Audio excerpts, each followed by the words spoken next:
आगे बढ़ो। गायरान जमिनीवरचा प्रकल्प रद्द, गायरान जमिनीवरचा प्रकल्प रद्द होत कसा नाही, होत कसा नाही। जी जमीन सरकारी है वो जमीन हमारी है, उसका हक हमारा है।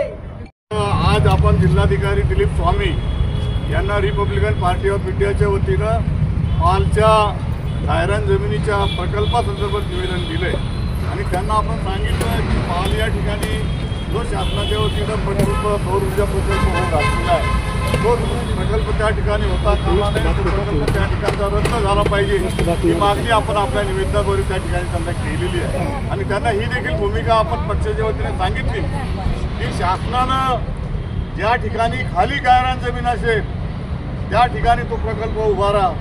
त्यांनी शासनाने हे सांगितलं नाही की ज्यांच्या शेतात गहू आहे, ज्यांच्या शेतात ज्वारी आहे, ज्यांच्या शेतात पिकं आहेत असे पिकं उद्ध्वस्त करून गरिबांचा पोटावर पाय द्या असं शासनानं सांगितलेलं नाही, असं स्पष्ट आपण या ठिकाणी आज कलेक्टर यांना सांगितलंय।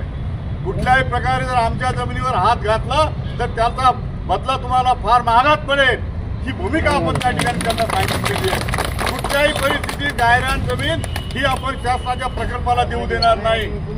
ही जमीन आपण 1980 पासून या ठिकाणी करतोय।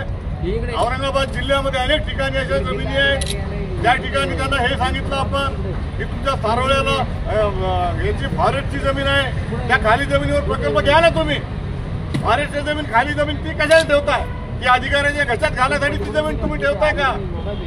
या ठिकाणी गायरान जमीन आमच्या माणसाच्या ताब्यात आहे, ती जमीन आम्ही कदापि सोडणार नाही ही भूमिका आपण या ठिकाणी आपण घेतलेली आहे। या ठिकाणी आपण कलेक्टरला बोलताना हे सांगितलं की शासनाच्या वतीनं खाली करायला तुम्हाला जरूर सांगितली परंतु ते तपासा तुम्ही अगोदर। कुठल्याही जिल्ह्यात ही कारवाई अजून सुरू झालेली नाही आणि तुम्ही औरंगाबाद जिल्ह्याला ही कारवाई पहिल्यांदा सुरू करताय तर त्या लोकांची पहिल्यांदा म्हणणं ऐकून घ्या। तुमच्या तहसीलदारानं त्या दिवशी सांगितलं की सगळ्या लोकांचा होकार आहे, सगळ्या लोकांना ग्रामपंचायतमध्ये ठराव पास केला की आम्ही जमीन द्यायला तयार आहोत ही स्पष्ट खोटं तहसीलदारांनी त्या ठिकाणी सांगितलं आणि म्हणून आज आपण जिल्हाधिकाऱ्यांनी या ठिकाणी निवेदन दिलेलं आहे आणि हा लढा आपल्याला पुढे अजून चालू ठेवायचा आहे। जर त्या ठिकाणी कोणी आलं तर आपण सगळे त्या ठिकाणी आडवं पडायचंय, त्याला विरोध करायचा आहे पण त्या ठिकाणी कुठल्याही प्रकारची मंत्री होऊ द्यायची नाही, त्या ठिकाणी कुठल्याही प्रकारचं काम होऊ द्यायचं नाही। आम्ही सतत तुमच्या सोबत आहोत आणि पुढच्या शनिवार रविवारी आपण ह्याच प्रश्नासाठी अतुल सावे त्यांच्याकडे हे खातं आहे सौर ऊर्जा प्रकल्प जे उभारायचे महाराष्ट्रामध्ये शासनाने ठरवलं की सौर ऊर्जा प्रकल्प उभारा परंतु गरिबाचे घरं पाडून उभारू नका, गरिबाचा संसार उधाळून उभारू नका। म्हणून मोरे आपल्या अतुल सावे मंत्री जे आहेत त्यांना देखील आम्ही त्या ठिकाणी त्या दिवशी बोलून सांगितलं, ते म्हणाले मी रद्द करतोय म्हणून आपण त्यांच्या नावे देखील निवेदन केलेलं आहे आणि दुसरे पालकमंत्री संजय शिरसाट यांच्या नावाने देखील निवेदन करायचे। शनिवार आणि रविवार या 2 दिवसाच्या दोन्ही मंत्र्यांना आपण भेटून हा प्रकल्प रद्द केल्याशिवाय राहणार नाही हे तुम्हाला मी या ठिकाणी सांगतोय। दुसरा भीमवाडीच्या लाईटचा जो प्रश्न आहे ते देखील निवेदन भीमवाडीच्या आमच्या झोपडपट्टीवासियांचं आपण त्यांना दिलंय।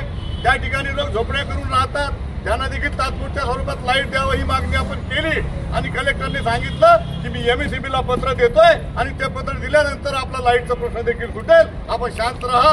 जय भीम जय भारत। सर आता सर जिल्हाधिकाऱ्यांनी आपल्याला काय आश्वासन दिलं?